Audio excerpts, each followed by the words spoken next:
Boss, kailangan niyo pong tulong? Tried to make something special for you like I promised, but... Nasunog po. And since nagugutom na ako, order na lang tayo. Eh, hindi po. Ako na pong bahala. Parang nahahawa ka na sa akin. Perfect.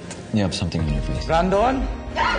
Aray ko. Kim, pasensya na nga pala kagabi ha. Hindi ko kasi alam na magkasama kayo ni Brandon. Wala po kayo na istorbo, Sir Philip. I believe you. Sir Philip, may itatanong po sana ako. Bakit po may scar si boss sa paa? So nakita mo na yung mga ankle scars niya?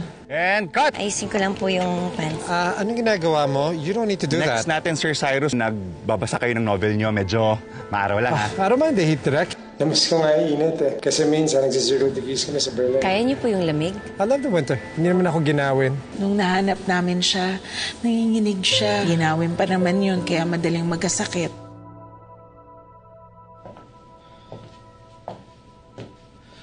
What's taking them so long? Sino? Sinosek Kim. Uy, kakastart lang nila. Wala pa nga isang oras, oh. Well, that only means that they're inefficient. Brandon?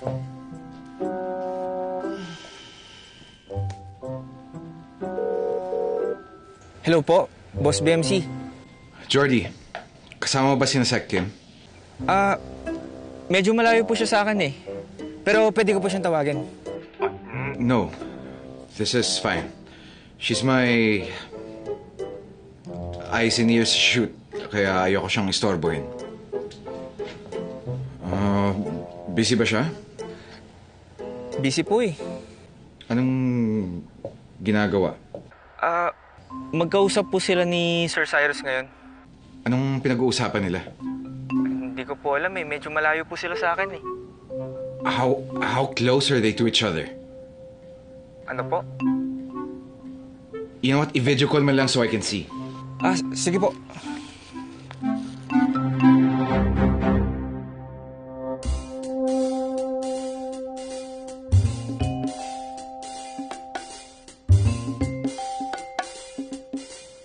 Alright. Thanks, Jordy. What? See? I told you I can handle it. Kalayo naman pala sila eh.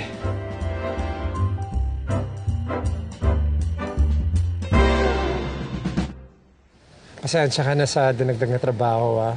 Hindi pinarevise ni Mom. Sana chill lang sana tayo today. Okay lang po yun, Sir Cyrus. Basta ang importante, happy po kayo. Hindi ka ba napapagod? And don't tell me it's just part of the job because that's not true. Not all the time. Eh, ando naman po yung sense of fulfillment ko.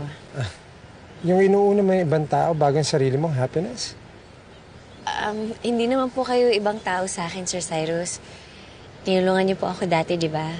Kaya kung ano man po yung maitutulong ko sa inyo, gagawin ko po. Okay, everybody, let's go. Palubog na yung araw. Okay po. So, how do you like it here? Maganda nga po dito, Sir Cyrus eh. Paano niyo po pala napili yung ganitong setting para sa libro niyo? This place has witnessed so many things. War, chaos. But despite it all, it survived. It's not perfect anymore. Some parts are even broken. But it's still here. Just like people.